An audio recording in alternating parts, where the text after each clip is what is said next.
Welcome to Bite at a Time Books, where we read you your favorite classics one bite at a time. My name is Bree Carlile, and I love to read and wanted to share my passion with listeners like you. If you want to know what's coming next and get updates from me, Bree, sign up for our newsletter at biteatatimebooks.com. Be sure to follow the show on your favorite podcast platform so you get all the new episodes.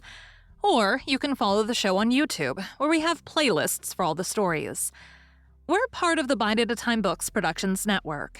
If you'd also like to hear what inspired your favorite classic author to write their novels, and what was going on in the world at the time, check out the Bite at a Time Books Behind the Story podcast, Tuesdays, wherever you listen to podcasts.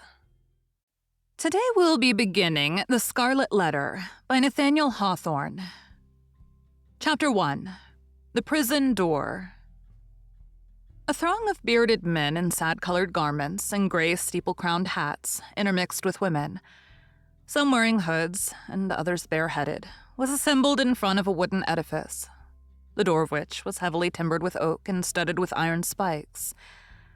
The founders of a new colony, whatever utopia of human virtue and happiness they might originally project, have invariably recognized it among their earliest practical necessities to allot a portion of the virgin soil as a cemetery, and another portion as the site of a prison. In accordance with this rule, it may safely be assumed that the forefathers of Boston had built the first prison house somewhere in the vicinity of Cornhill, almost as seasonably as they marked out the first burial ground on Isaac Johnson's lot, and round about his grave, which subsequently became the nucleus of all the congregated sepulchres in the old churchyard of King's Chapel. Certain it is that some 15 or 20 years after the settlement of the town, the wooden jail was already marked with weather stains and other indications of age, which gave a yet darker aspect to its beetle-browed and gloomy front. The rust on the ponderous ironwork of its oaken door looked more antique than anything else in the New World. Like all that pertains to crime, it seemed never to have known a youthful era. Before this ugly edifice, and between it and the wheel track of the street, was a grass plot, much overgrown with burdock pigweed, apple peru, and such unsightly vegetation, which evidently found something congenial in the soil that had so early borne the black flower of civilized society, a prison. But on one side of the portal, and rooted almost at the threshold, was a wild rose bush, covered in this month of June with its delicate gems, which might be imagined to offer their fragrance and fragile beauty to the prisoner as he went in, and to the condemned criminal as he came forth to his doom, in token that the deep heart of nature could pity and be kind to him. This rose bush, by a strange chance, had been kept alive in history.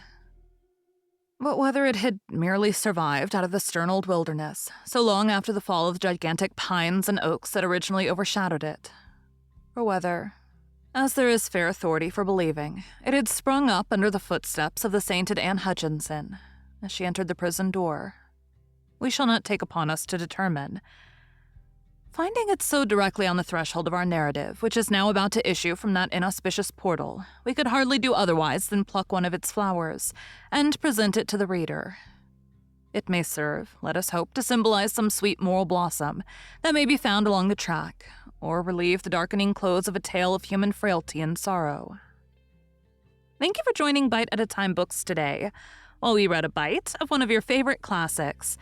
Again, my name is Bree Carlile, and I hope you come back tomorrow for the next bite of The Scarlet Letter.